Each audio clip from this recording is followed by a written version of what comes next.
my very dear students of grade 4. I hope you all are fine. Today is our last chapter for the revision of our first term planner, and the name of the chapter is measuring length, area and volume. As in the figure, there is a question: who is the tallest one, and which one is longer line, then which circle in the center is the larger one, x or y.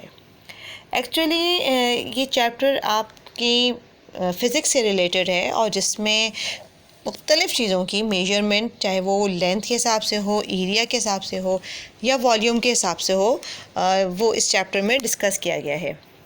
Actually होता क्या था, अगर आप बहुत initial days की बात करें तो पहले ज़माने में जो फ़िज़िकल क्वांटिटीज़ होती थी, फ़िज़िकल क्वांटिटीज़ क्या होती हैं? हर वो क्वांटिटी जो कि मेजर की जा सके वो फ़िज़िकल क्वांटिटी कहलाती है। जैसे मिसाल के तौर पे किसी चीज़ की length, area, volume, time, speed, उसका टेम्परेचर, ये सारी चीज़ें क्या आती हैं जो आप मालूम कर सकते हैं, वो फ़िज़िकल क्वांटिटी कहलाती है। लेकिन इन द पास्ट यानी माजी में कोई प्रॉपर या स्टैंडर्ड इसके लिए यूनिट्स या प्रॉपर इसके लिए इक्विपमेंट्स नहीं होते थे, बल्कि चीज़ों को अंदाज़े से फाइंड आउट कर दिया जाता था या उसको स्टैंडर्ड रखा जाता था उसके मेजरमेंट के लिए।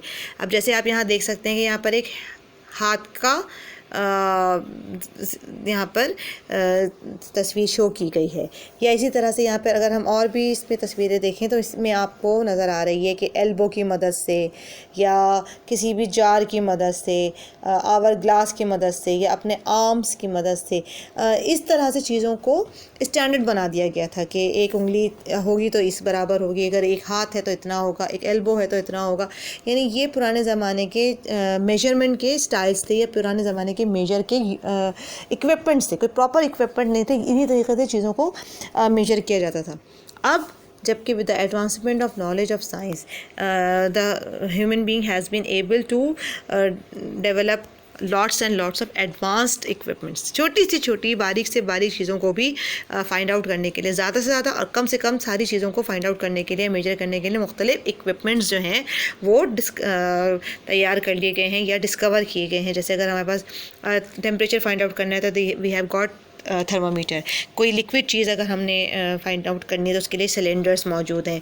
तो इसी तरह से अगर बहुत ज़्यादा स्मॉलेस्ट टाइम को बहुत छोटे से छोटा, जैसे अगर आप कहते हैं ना सेकंड से भी छोटे टाइम को फाइंड आउट करने के लिए हमारे पास इलेक्ट्रॉनिक स्टॉप वॉच हैं, माइक्रो सेकेंड, नैनो सेकेंड जो फाइंड आउट कर सकता है। फिर इसी तरह से इलेक्ट्रॉनिक बैलेंस है। इलेक्ट्रॉनिक बैलेंस जो है वो बहुत स्मॉलेस्ट डेंसिटी, बहुत स्मॉलेस्ट मास जो है वो इवन फाइंड आउट करने के काबिल बनाता है। तो इस तरह से हम ये कह सकते हैं कि जिस ज़माने में जो चीज़ किसी ज़माने में बिल्कुल पॉसिबल नहीं न समझ आती थी, लेकिन आज के दौर में चीज़ों को फाइंड आउट करने के लिए मुख्तलिफ इक्विपमेंट्स या एडवांस टेक्नोलॉजीज़ हमारे पास मौजूद हैं। फिर इसी तरह से अगर हम बात करें एरिया, वॉल्यूम और किसी भी चीज़ की मेजरमेंट की, तो जैसे आपके पास स्ट्रेट चीज़ें हैं, कोई बिल्कुल लॉन्ग सी और बिल्कुल रेगुलर सी जो कोई चीज़ होती है उसे तो हम मेजरिंग रूलर या स्केल से या टेप से, हम मेजरिंग टेप से हम फाइंड आउट करते हैं। लेकिन अगर कोई सर्कुलर बॉल आ रही है जिस तरह से, ठीक है, तो उसकी फाइंड आउट के लिए हमारे पास जो पैरेटस होता है वो कहलाता है वर्नियर कैलिपर। वर्नियर कैलिपर किसी भी सराउंडिंग या स्फेयर या गोल चीज़ को फाइंड आउट करने के लिए इस्तेमाल किया जा सकता है। या अगर आपके पास जैसे कोई बॉटल है तो बॉटल का इंटरनल या एक्सटर्नल डायमीटर अगर हमने फाइंड आउट करना है तो उसके लिए भी वर्नियर कैलिपर्स के आर्म्स होते हैं और उसकी मदद से जो है वो इसको फाइंड आउट किया जा सकता है। तो ज़रूरी नहीं है कि ये इस तरह से जॉज निकले हुए होते हैं वर्नियर कैलिपर्स में, जो कि चीज़ों को फाइंड आउट करने में हेल्प करते हैं। तो ज़रूरी नहीं कि सिर्फ लॉन्ग चीज़ों को या रेगुलर बॉडीज़ को मेजर किया जा सके, बल्कि सर्कुलर चीज़ों को या इस तरह के डायमीटर्स को भी हम फाइंड आउट कर सकते हैं। Okay, if we talk about different types of area of different things, जैसे स्क्वायर है, स्क्वायर के दोनों साइड्स बराबर होते हैं तो उसका formula simple L into L यानी लेंथ इंटू लेंथ होता है। रेक्टेंगल के दो साइड एक जैसे और दो साइड एक जैसे होते हैं, इसके लिए जो फार्मूला यूज़ होता है वो होता है लेंथ इंटू ब्रेड। फिर इसी तरह से अगर हम आगे चलें और आगे और मतलब जाहिर सी बात है सिर्फ लेंथ और एरिया नहीं है, बल्कि अगर वॉल्यूम की बात करें तो वॉल्यूम में भी मुख्तलिफ़ चीज़ों के मुख्तलिफ शेप्स, सर्कुलर के लिए अलग होगा, क्यूब के लिए अलग होगा, सिलेंडर के लिए अलग होगा, तो फॉर्मूला चेंज हो जाता है। और वॉल्यूम में आपको पता है 3 साइड्स जो है वो डिस्कस किए जाते हैं। जैसे एरिया में हमारे पास 2 साइड्स होते हैं और वॉल्यूम में हमारे पास 3 साइड्स होते हैं।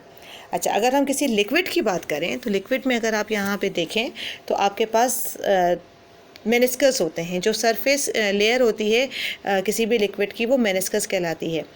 जब हम मेजरिंग सिलेंडर में कोई भी लिक्विड लेते हैं तो उसमें अगर हम ऊपर से या नीचे से, आपको 2 क्रॉस नज़र आ रहे हैं, अगर आप ऊपर से या नीचे से अपने आई को रख के मेजर करेंगे तो वो इनकरेक्ट होगी। किसी भी लिक्विड चीज़ को आपने अगर मेजर करना है तो उसके लिए बेस्ट जो जगह है वो क्या है, सेंटर से अगर आप उसको करें तो वो कहलाती है करेक्ट मेनिस्कस या करेक्ट रीडिंग। यानी जिस टाइप पे कर्व हो रहा होगा लिक्विड, बिल्कुल उसको अगर हम सेंटर से देखें तो वो उसकी मेजरिंग बिल्कुल सही आ रही होती है। So this is all about for today's chapter. I think इसमें भी कोई इतनी मुश्किल चीज़ नहीं है, आसान है। और ये बस इसी यही बताना है कि इनिशियल डेज़ में किस तरह से लाइफ सिंपल थी और चीज़ों को अपने हाथों के, आर्म्स या शोल्डर्स या पैरों की मदद से, अपने फीट की मदद से स्पेसिफिक या स्टैंडर्ड कर दिया गया था। लेकिन अब with the advancement of the knowledge of the science we have been able to find out the different types of physical quantities very accurately. बहुत छोटी सी छोटी चीज़ को भी बड़ा एक्यूरेटली जो है वो फाइंड आउट किया जा सकता है। ठीक है, this is all about for today's lecture. I think there is no difficulty, but if still you find any problem you may ask. Okay, take care of yourself. Allah हाफिज़।